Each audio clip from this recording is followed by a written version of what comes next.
Welcome to Audacity Works, a podcast inspired by and dedicated to the working artist, the creative entrepreneur, and generally, doing the damn thing.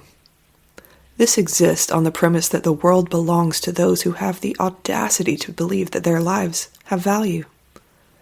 This is for you. Welcome to Audacity Works. I'm your host, Rachel Strickland, and this is episode number 180. Had to look at the calendar for 184. And today is Busking in Italy, part 2. Now, part 1 of this story aired on April 1st of this year, and that was episode 179. So if you're so devastated that you did not get the first half of this story, I will put a link to that in the show notes, and it will be there for you. In other news, you may have noticed that Woo Corner was late. That is because I got some kind of bout of godforsaken food poisoning or gut rot, or whatever. I don't know what it was, but it was atrocious, and it totally knocked me out on the tail end of last week. I had to cancel a whole day of calls with my audacious ones, which means I've had to fit those calls in other places, and we have a very busy last 2 weeks of the Audacity project coming up. Now, it was always going to be busy for them. Now it's busy for me also. So my apologies that Woo Corner did not go out on time. I often do not find such apologies necessary. Like when someone posts on Instagram and they're like, "Sorry, I've been gone this week." I'm like, dude, nobody noticed. Nobody noticed that you were gone. It's fine. Nobody probably noticed that. Actually, I do get questions when Woo Corner is late. I'll get a text or an email like, "Where's my woo?" I'm like, "It's coming. It's coming."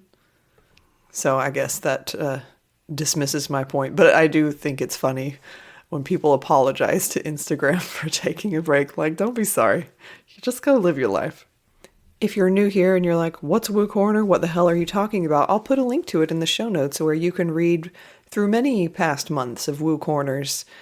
And if you are new here, this is a really weird episode for you to just pop in and get to know me from. But welcome, glad you're here. Why am I telling stories about my past life? That's not the way it sounds. Why am I telling stories about myself on a podcast about what has essentially the intersection of art and magic? Well, because it's my podcast, and I feel like it. And when I decided to start this, part of the reason I wanted to was because I wanted to tell some of my own stories. And no one so far has complained. So it does not take a lot for me to get a hint. Not a hint. But anyway, too long, didn't listen. If you don't want to hear these kinds of stories, it would be helpful, actually, if you tell me that, because I'm just going to keep doing what I want to do. In other news, my dance troupe, Jesse Natush, I think I'm saying it correctly, DanceWorks. I should probably learn how to say the name of my dance troupe correctly. We had our first performance. It was a work in progress dance matinee, part of the North Charleston Arts Festival yesterday. I'm recording this on Monday, so that was a Sunday, May 3rd.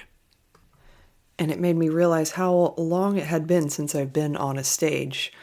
Almost a year. I don't like that. And this kind of stage was, those platform stages that are just sort of like built. It's not part of the original infrastructure of the building, so they're really loud. And you can hear like the thundering of a rhinoceros as bodies are throwing themselves around on the stage. Well, it was like that, which I actually have a great soft spot for, and it did have a marley surface, which was really nice. And anyway, it went great. It was lovely. Loved being on stage with the other 4 dancers in the company, and being on stage felt like coming home. So I'm paying attention to that. And on that note, let's get to the story and the reason for the story.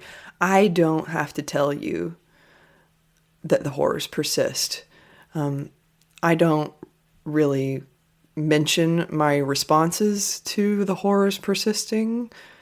Not much anyway, because that's not the role that I want to play. That's not how I want to use my voice, just to check in and be like, hey, so everything still sucks, right? All y'all are really pissed off. Everything's terrible and we're scared. Cool. All right, as you were. Have a great day. That's, I don't want to do that. I think I have done that and I'll probably do it again, but I want to be intentional about how I use my voice. And I know a lot of you personally who listen to this podcast, and you are excellent fucking people. You don't need to be told. You're already paying attention. We already know that we wake up to the most upsetting shit any of us has ever seen every day. And we're like, this couldn't possibly get worse. And then of course it does. So we stopped saying that about 1.5 years ago. Which brings me to today. And I've decided that's the only preamble that I'm going to give. So, on to the story. So I'm busking in Italy. This is after I ran from the cops. For details on that, you can see Busking in Italy Part 1 linked in the show notes. But this is the way that I'm still earning money to buy food. And I walk the 1.5 miles into Florence every day with a empty coffee cup, and I set that coffee cup down in front of me in an alley or somewhere where my voice will reverberate, because I don't have a very loud voice and I need the echoes. And I'd hope to have some luck, and sometimes I would, but I would always get enough to at least buy some bread, an inexpensive bottle of wine, some olive oil. It depends on what we needed at home. We basically lived off of bread, oil, fresh mozzarella, rotisserie chickens, and inexpensive red wine for the months that we lived there. And olives. You gotta love being 23. And I know how romantic this all sounds, and it really was, but it also got to be very hard. After a while, it's a lot of walking, singing every day. I'm not a trained singer, so I didn't really know how to use my voice, and my voice got tired, my throat got tired. People were usually pretty nice to me, but, the occasional, man yelling at me because I woke him up from his nap, etc.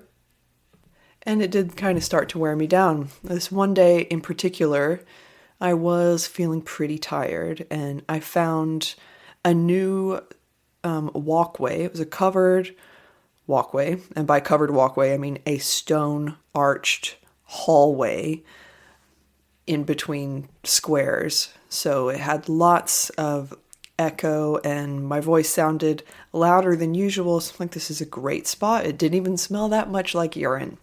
So I sat down and started along my collection of James Taylor, Josh Groban Disney songs, and whatever Irish ballads I knew. And a man approaches me. He's walking through and he's dressed smart. And in Italy, smart dressed is many tens of thousands of dollars of clothing, like shoes polished to a shine, clothes tailored to fit his body. And as he walked by, I could smell expensive cologne coming off of him. I don't actually know. I don't remember if he gave me any money or not, but he walked by and I just noticed how expensive he looked. And he passed me and he got kind of to the end of the hallway, the archway, and he stopped and he turned around and looked at me, and I just tried to pretend like I hadn't noticed, and I kept on singing. And it's like he made a decision and he came back. And he approached me and he started talking to me in Italian. And obviously I thought he was trying to pick me up or proposition me for sex or something. That happened all the time, but it did not happen from men who looked like this. It happened from the young teeny boppers that ran around in swarms together. They could be extremely aggressive about their proposals. So I was not happy that he had turned around and come back, and I didn't know what he wanted to say, but I was sure that it was going to piss me off and make me feel scared. And I was scared. I'm alone in a narrow alleyway with a man. And he starts questioning me in Italian, and I use my broken Italian to say, I think he's inviting me somewhere. I think he's inviting me to lunch, which I was absolutely not going to do. So I just started stammering something about mia sorella, like my sister is coming or something, so that he would just leave me alone. And after I get that out, he just looks at me and says in English, "So, for two then," and then walks away. I'm like, okay. So he's gone now, and I'm unnerved, but I don't want to leave this alleyway because it's not often that I find a spot where my voice can echo quite so loudly. So I stay and I keep singing. And he comes back. And when I see him enter the alley, I am deeply afraid. And I grab my coffee cup and I stand up, and he's carrying a shopping bag, and he hands it to me. And I'm very confused, but I take the bag, and he smiles at me and turns around and walks away.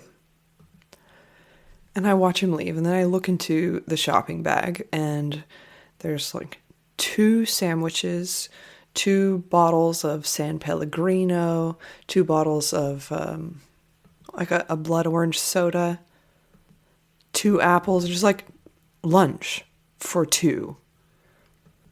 And I start to piece it together in my head, and I realize that when he said for 2 then, he meant, so I'm going to get lunch for you and your sister. And then he did, and he just handed it to me and walked away. And I remember sitting down on the sidewalk, just so overcome and just sobbing. Not just because someone did something so kind and so unexpected, but because they did so after I was expecting the very worst of them. I expected the worst of that man, and he gave me the best. And I didn't even feel bad, because I think we can all agree I had plenty of reasons to suspect the worst. It has kept me safe many times to be afraid of men. And I'm not down on myself for that. However, it's almost like this happened, and there I am with this shopping bag full of food, which would have taken me 4 days of earning coins to pay for. This was posh shit that he had bought for me at a posh little cafe, and I'm just sitting there looking at all these treasures and sobbing on the sidewalk, and it's like the world got really quiet, and the world personified. She looked at me and said, "Don't underestimate me." You know, you're entitled to your fears. You're entitled to your to the prejudices that you've earned that have helped to keep you safe. We're entitled to feel all of these ways. Also, don't underestimate me. And it was so strange to feel that the world fixed her eyes on me just to give me that message, but that is what it felt like, and that's what I wanted to tell you about. The older that I get and the more I live, I begin to understand, and I have understood for about 3 years now, how old people can become so bitter and have their hearts harden. I never understood it when I was young, because I was just, squishy and nougat filled. But I get it now. I understand why and how that happens. And if experience were all it took then, and by took, right? If experience were all it took to be wise, then all old people would be happy, enlightened masters. And that's not the case. Like, experience is important, but it's not the same thing. It's not the same thing as wisdom. And I don't even think wisdom is the right word to be using here, because like my experience told me in that alleyway, like, be afraid of this man. He could hurt you. He is stronger than you. He knows the language you don't. That's what experience was telling me. Now, I'm going to pause for a second. Can y'all hear Bern? She has come into my office and is chirruping behind me because she wants her dinner, even though it's not due for another hour. And I'm wondering how powerful this microphone is, and if you can actually hear her little squeaks. Bern, Bern, you want to give a meow to the people? Bern. Yeah, did y'all hear that? The little, oh shit, now I've done it. All right, she obviously jumped up on the desk, so I've had to put her outside. Now, where was I? I think I was talking about the fact that experience is not wisdom, and wisdom was not even the correct word for me to be using, because wisdom isn't what I was after identifying as the virtue of this story. I think what I'm just trying to say very ineloquently is, can we try to leave some room for the possibility of being surprised in a good way? We already know we keep getting surprised in the other way. That's not what I'm talking about. In that alleyway, there was not a single part of my brain that was prepared for the way that interaction ended. And telling the story always makes me feel emotional because it's a beautiful thing to realize that you can still be surprised in a good way. This doesn't come naturally to human beings. We like things to be predictable. That's why misery is so sustainable. Like, you can be miserable for your entire life. It will not be hard. You'll always be able to find reasons to justify your misery. It's easy. You'll get a nice, smooth journey of misery through your life. We're built like that because it's predictable, and predictability is safe, even if it's not fun. But the trouble with how we are wired in that way is that we will brick ourselves into a well and then pull the lid on. And most of the time, we'll be right. We'll be correct. But at what cost? So that's the message. That's the story. That's what I have for you today. The world fixing her eyes on you, giving you a little shade, a little side eye, and saying, don't underestimate me. So let's not. I'm looking at the time. If you have requests for future episodes, I would very much love to hear them. And you can find me always on Instagram at Rachel Strickland Creative, or on Patreon at Rachel Strickland Creative. This podcast is powered by Patreon. So extra special shout out to my patrons. Thank you so much for your support. Thank you for your trust. Thank you for standing with me and for making this podcast possible, and as well as indeed my very self. Thank you. This could not exist without you. Until next time, my friends, let's try not to underestimate her. And don't go back to sleep.